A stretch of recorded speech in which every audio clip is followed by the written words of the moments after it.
Well, hello everybody in internet world. It's Carithwin again with Mechwarrior Online.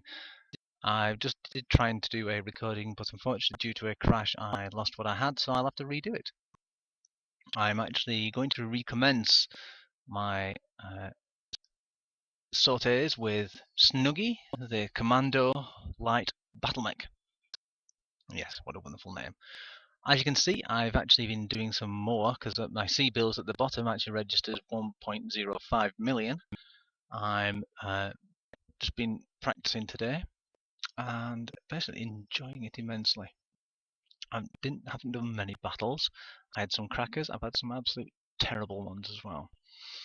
But I have, if you notice, when I go up to my mech, I have 2,110 XP to spend, and I also have bought Cool Running. Well, Run Cool. Increases the heat dissipation by 7.5%. I found that I started to need this because using medium laser in conjunction with the flamer increased my heat a lot, and it was quite disastrous at times. So this 7.5 does help. Not a lot, but it actually gives me a bit more leeway. I've done some research as well that Mechwarrior Online has the same statistics for the flamer as the Battletech core rules. It does 2 damage, 3 heat, it takes up 1 critical slot, 1 ton, and its range is its optimal range is 64 meters, but its maximum range is 90 meters, which is 3 hexes on the battleground. Tabletop. Sorry about that. Tripping over my own words. The small laser, if you want a bit more direct weapons and you don't want to risk staying around someone, is better. It does 1 point more damage, it has less heat, and for the same range. And also it weighs half a ton less. So you can stick that other half ton in armor to increase your fighting ability. So that's a good idea. But I want to play with the flamer. I've been finding it rather interesting. I did actually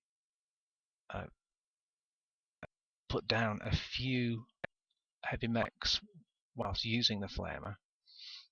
Their heat went so high they just had to shut down, and the rest of our mechs came over and pummeled them.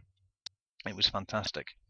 And at one point I was actually trying to take over someone else's base, and there was a LD Awesome stood there with no damage.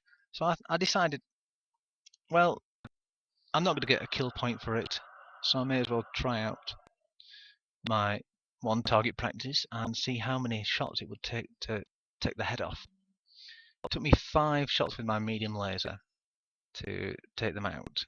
In the core rules, if you actually hit the head, you could actually do it in 2 with the medium laser, because they only have 9 points of armor, so they've actually toughened it up.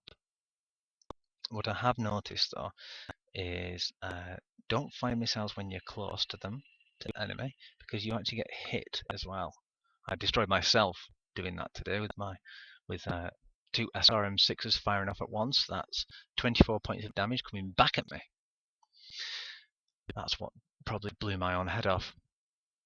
Also, jumping down does damage your legs, so it's very good not to jump off cliffs. Conversely, I actually got killed by a hunchback running into me. I was almost at full armor, and he just ran straight through me and completely destroyed me. So they have collision physics on, which means dun dun dun dun dun dun, death from above is possible. Whether you can do it in one shot or whether you can aim possibly with jump jets is another thing, but it is possible, it looks like. Hallelujah. This is a good day for those tabletoppers out there who've been asking me about this. Sorry about that. A nice cup of tea to keep my throat lubricated. Sorry about the sniffing at the moment. My daughters are giving me a nice cold. So I will try not to burden you with that as much as I could. Right. I have noticed something else as well. Let me At the moment, there's a bug with sometimes your mech can stay in battle. If it is, deselect the mech and reselect the mech, and then it will rearm and repair itself automatically and come out of battle. Now, what's good about this is you can, if you want to try something, you can grab hold of whatever you want, like that SRM6, whip it out onto the weapon system on the right hand side, and it disappears. But if you notice, on there it says quantity 1, you can just stick it back. So you can actually, in theory, buy a load of weapons, because they're not exactly that cheap. Sorry, not expensive. You can stick them on, see what configurations they are, go out, have a battle, come back, see what you think. I've been trying to find a way of actually getting an AMS on this, because I really do need a little bit of protection from missiles. And unfortunately, I cannot find a way. Another thing I have noticed is in the head. If you go to the configure there, command console. This, I'm assuming, is what, if you had the Battletech readouts, it would say that the Cyclops has. And it's the only time it's actually mentioned in the 3025 Battletech manual that you can actually control the battlefield with this, basically like a command unit. On the map, if you're in game, you press the B button, it comes up on the top left. There's a button saying take command. And if you do that, you can actually, I think, with this, if you have that module installed, you can actually give orders and it'll come through to the other players. So that sounds like a really good system. I've seen one person with it, but I don't think they used it very much. It was basically just put on saying attack here, and that was it. And their name actually seemed to highlight in this nice orange beige typey thing. So there we go. Right. Also, the last one of the other things I wanted to say about was the last video was a little bit too long, so I'm going to try and keep it down a little bit for people who can't spend as much time watching the internet as they would like, especially with people like family. When you get a family, you start thinking about other people with families, so it's very good to do that. Right. Also, the trial mechs have not rotated yet, so it's not on a daily basis. It's probably on a server restart or a patch update. I would probably say a server restart. Without further ado, I think we should actually get back to some fun. Oops, I need to... Another thing, you can't actually launch your mech until you've come out of all this configuration. Otherwise, you're in trouble. Right, now I can launch. And there we go. Excuse me again, I'm just going to have a nice drink of tea.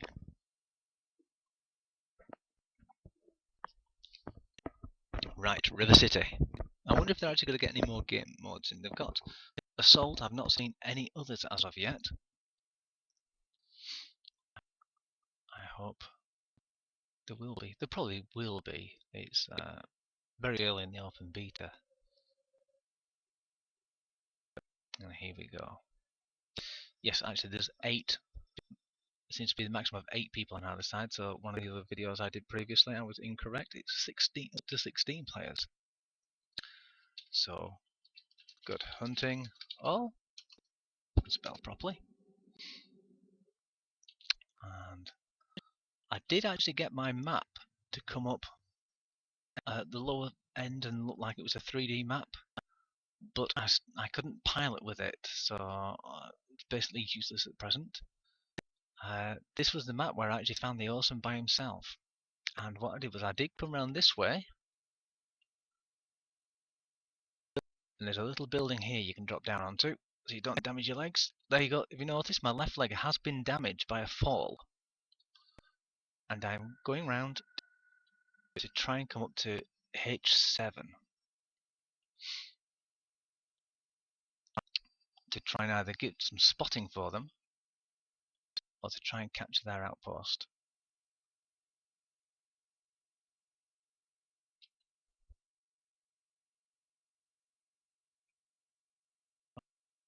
Right, Dragging there. They're coming this way now. I'm going to bug out and go after this Jenner. He's in a bit of damage. Oh, I think he's up on top of the plateau. So I'll have to go around and get him, because I can't get up there. Aha, there is a ramp. Oh, little bit of system like that. Right, flamer. There we go. A lot of people are actually afraid of this as soon as they start seeing it. I've not seen anyone else use one yet. Just me.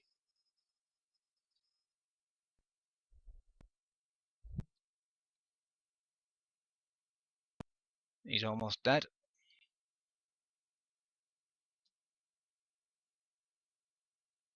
He's gone. Oh dear. More damage to my legs. This is where the awesome hit the other day from the 3 ravens. 2 ravens, sorry. And here we go. There's a battle over there. And I think there's a mech in the water down below me. Aha. Oh, here we go. Hunchback. Let's see if I can try and say boo to him.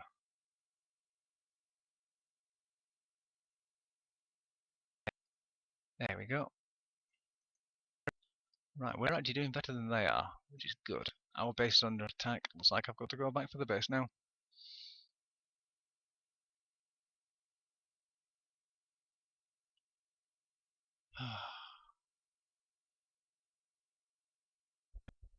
Right, what is it?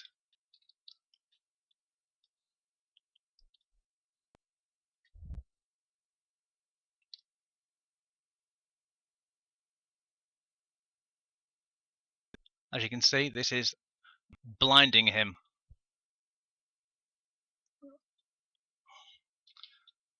Just look how red hot he is now.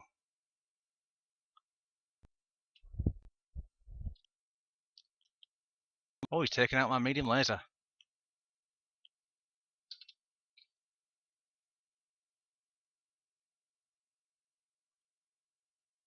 Let's keep him toasty hot. Oh no, he got me with his AC-20. Sorry, AC-20, yes. Let's hope they get some payback. I did take him out quite a lot, actually, I must admit. Oh, bit too late for me, boys. And girls. I bet the girls are a lot better in this than the boys, multitasking more than men. Or so the RAF say.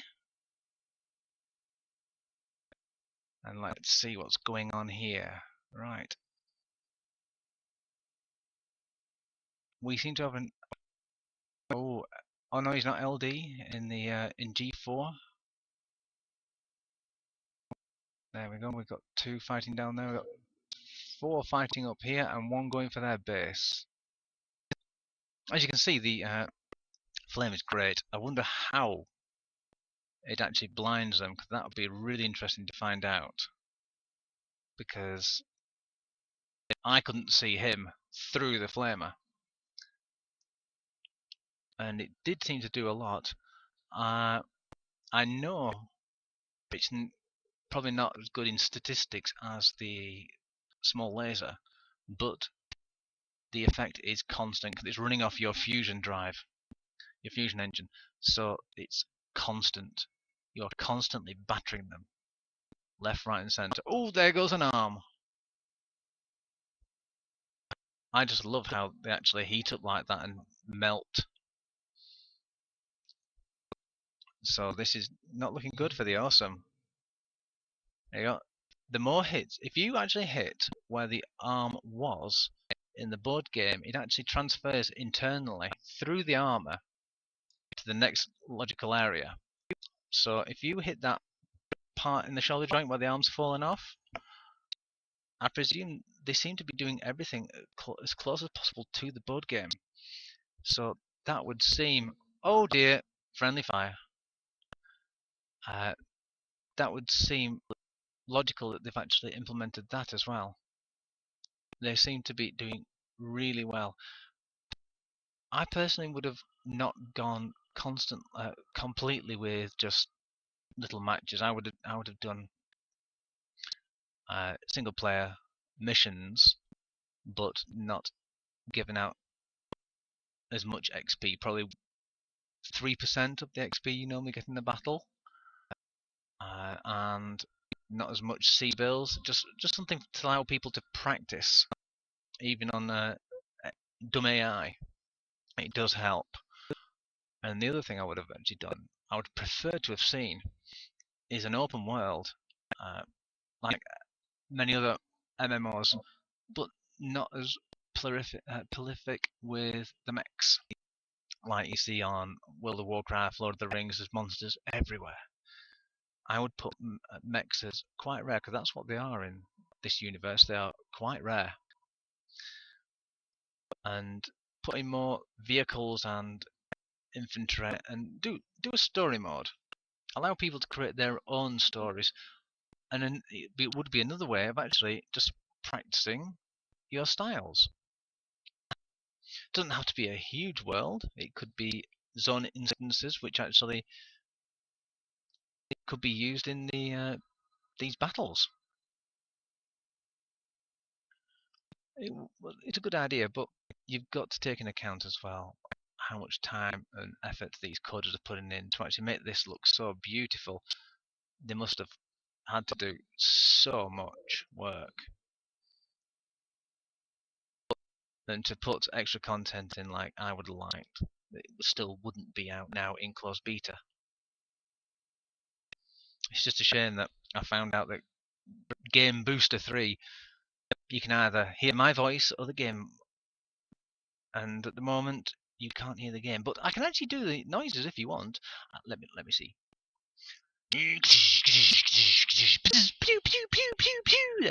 How's that? Is that better than me talking, or would you actually want to hear me do more sound effects for the firing? Yeah, the ravens. Ravens should have been dead then, actually dropping down into overheat mode. You can actually come out of overheat mode immediately, but your engine doesn't reduce in heat for a while. So you end up running around with 100% heat, just waiting for someone to cough on you to actually make you shut down again. Or you can wait until it actually gets down to about, I think, about 80%. There we go. This Raven looks very, very lucky. He seems to be... Oh, yes, and we've won. And I got a capture win, kill assist, damage done, spotting assist, and salvage bonus. Excellent. 132,000. That is really good. And 453 XP. Excellent.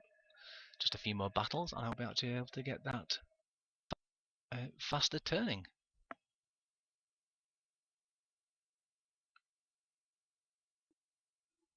Now, at the moment, I think I might still have rose tinted glass on with this game because it's very new to me. I am really enjoying it. I wonder how what the longevity of this is. If it stayed in this form at the moment, how would it be? I'm thinking the way it is, because the way the system sets out and all the weapons can damage anything, no matter what. In World of Tanks, if you're a tier 3 and you go against tier 7, you're not going to hit it. In this, a 10 tonner can hit a 100 tonner and still do it damage. Might not survive long, but it can still do damage, and that is a good thing. Would it last long? If they don't keep up the updates and don't try some new innovations to make things a little bit more different, I think it will get stale rather quickly, unless you're really into this. And I must admit, at the present, I am. It's quite fun. and the ability to actually get almost 95% of everything with which is for free, but you've got to put the grind in, is very accessible to a lot of people. Most free-to-play games are actually funded on the statistics of 10% of everyone who pays will pay something to actually get something from the game, to get in-game currency. And of that 10%, 1% of them, which is 0.01% of all players, spend enough per month to pay for the servers, pay for extra development, pay for the development time beforehand. So we've got to really take our hats off to that 0.01% for actually keeping it going. They're the people which are keeping this game going. I am not a person to actually spend money on these. I try and do things the long way because, one, I haven't got much money. Two, I find it gives the game more legs. In other words, it lasts longer, so it doesn't become as stale. I just hope the hackers don't come in and ruin it for us. Anyway, on that nice note of hackers, which I haven't seen any of yet, which thank goodness, I will leave this be and let you go. Thank you for watching. Please subscribe and like, and I will see you soon. This is Kurthwin signing off. Goodbye.